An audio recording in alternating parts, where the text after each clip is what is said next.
Ya, ketika otak kita itu buntu, apalagi kita menjadi seorang kepala rumah tangga, karena jadi punggung ekonomi, tulang punggung keluarga. Nah, kita itu harus memiliki banyak ide. Tidak semua orang itu mudah punya ide. Makanya ada namanya adversity quotient. Caranya apa? Caranya gimana? Coba Anda tadi, eee, tenang, camkan diri Anda, bayangkan Anda di sini, dan Anda membayangkan seperti apa yang dalam hidup ini, keinginan Anda, camkan di sini, bawa dalam tidur. Besok Anda akan memiliki banyak ide-ide muncul, yaitu namanya adversity quotient, untuk mengatasi berbagai problem yang terjadi. Maka Anda akan dikatakan sebagai apa? Manusia survival. Nah, manusia survival itu adalah manusia yang bisa hidup dalam segala keadaan dan cuaca ya. Ketika wah pokoknya entek-entekan lah istilahnya, Anda tetap bisa hidup selama ada kanan kiri, ada pohon-pohon, ada apa, semua bisa dimanfaatkan menjadi peluang usaha. Itu artinya Anda menjadi manusia yang survive, bisa bertahan hidup dalam segala hal. Dan Anda ujung-ujungnya disebut manusia yang berkualitas.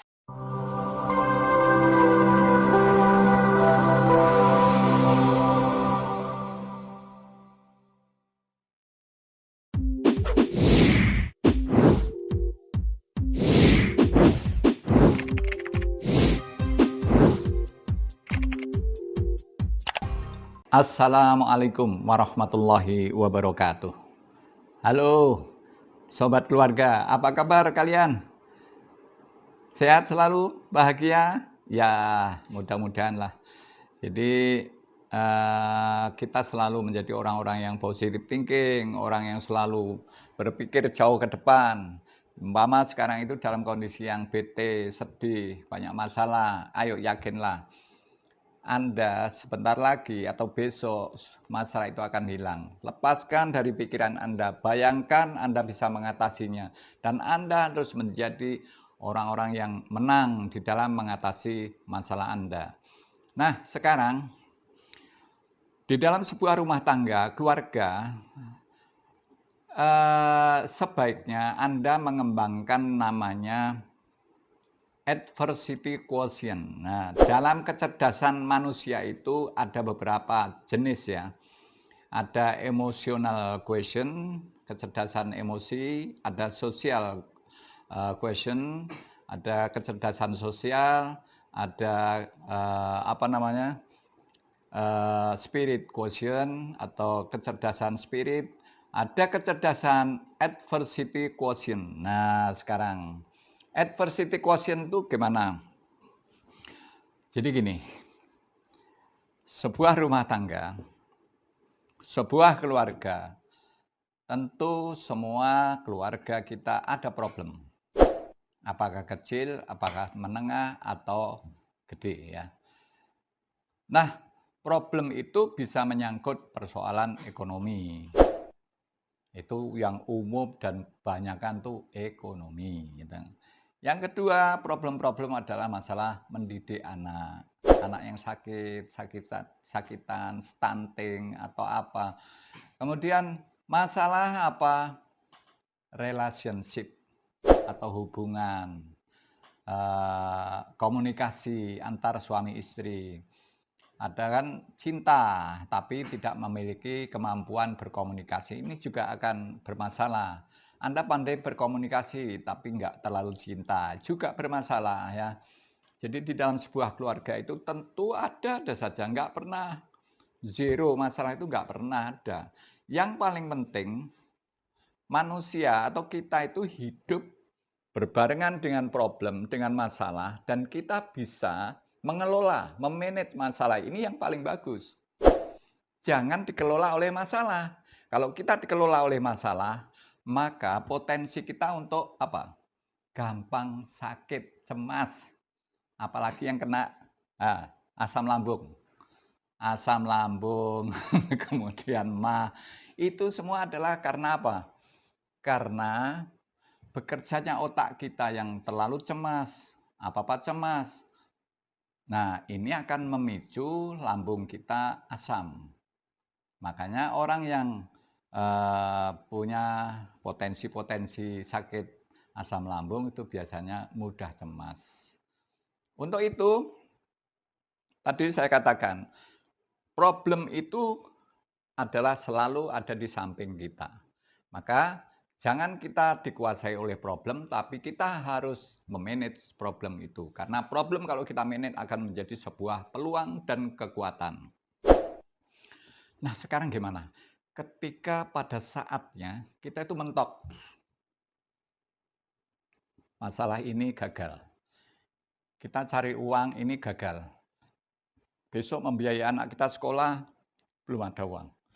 Pekerjaan, kacau. Kacau semuanya. Nah, biasanya kalau orang dalam kondisi seperti ini jadi sensitif. Kita sama komunikasi sama istri sama-sama sensitif.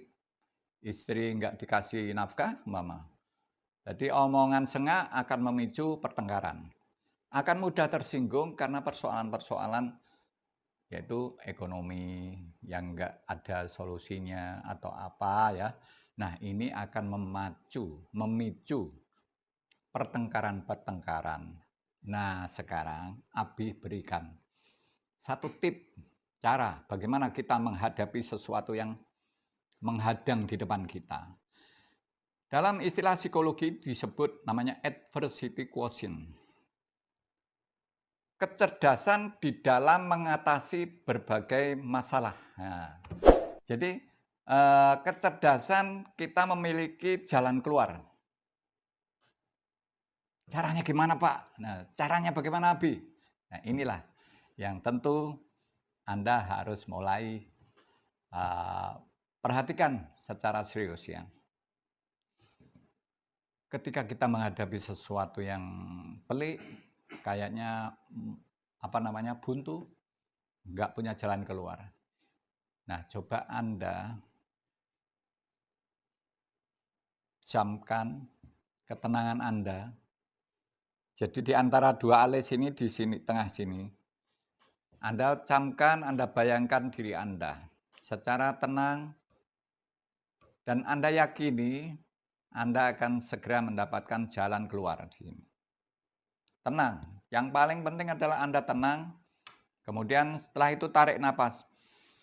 Tahan. Kemudian tahan napas Anda. Di sini Anda bayangkan Anda melihat wajah Anda sendiri. Anda ingat wajah Anda sendiri. Nah, di sini bayangkan Anda melihat wajah Anda. Dan di sana Anda mampu mengatasi berbagai hal. Dan Anda menjadi pemenang untuk problem Anda. Kemudian buka dan ini lakukan berulang kali setiap sehari semalam. Apalagi ketika mau tidur, Anda bayangkan sesuatu yang Anda inginkan. Bayangkan sesuatu hal yang Anda inginkan. Katakan Anda bisa mengatasi sesuatu. Anda melihat anak-anak ceria. Anda melihat anak-anak sangat hebat semuanya. Itu bayangkan dalam pikiran Anda dan bawa dalam tidur. Ya. Itu untuk mengatasi yaitu kemandekan problem Anda di dalam keluarga. Namanya adversity quotient. Nah, jadi kita itu punya kemampuan mengelola masalah dan punya kemampuan membuat solusi baru. Wah, sekarang saya di PHK, nggak ada pekerjaan. Nah, Anda tenang, sangat tenang, bayangkan ada jalan keluar. Dengan ketenangan itu, sirkuit di otak Anda akan membuka dan memberikan ide-ide segar. Contoh saja ya, contoh jika Anda seorang laki-laki yang dituntut untuk memberikan nafkah keluarga Anda, padahal Anda tidak punya pekerjaan, ayo berpikir, oh saya punya tetangga saya katakan 50 orang, tetangga saya rata-rata punya problem apa? Sulit buang sampah. Nah, Anda datangi tiap keluarga itu. Gimana kalau sampahnya tiap 2 hari sekali tak ambil. Ya, ambil sampah, casnya segini setiap bulan, kira-kira mau nggak? Katakan setiap bulan cas berapa? 20 atau 25.000 untuk ambil buang sampah. Kalau mereka setuju, katakan dikalikan 50 keluarga atau lebih Anda cari itu. Itu juga satu pemasukan dan modalnya sangat kecil, paling hanya keseran gitu. Dan mental Anda jangan malu-malu, karena itu pekerjaan halal, pekerjaan yang baik gitu. Kalau nanti Anda punya pelanggan banyak, cari orang lagi, Anda punya tenaga kerja, itu contoh ya. Anda harus meruntus pikiran-pikiran itu dari adversity quotient. Banyak sekali kita ide-ide untuk mendatangkan uang, untuk menjadikan uang, untuk memiliki pekerjaan, itu akan banyak. Oke? Mudah-mudahan bermanfaat di dalam mengatasi kemandekan ekonomi di keluarga.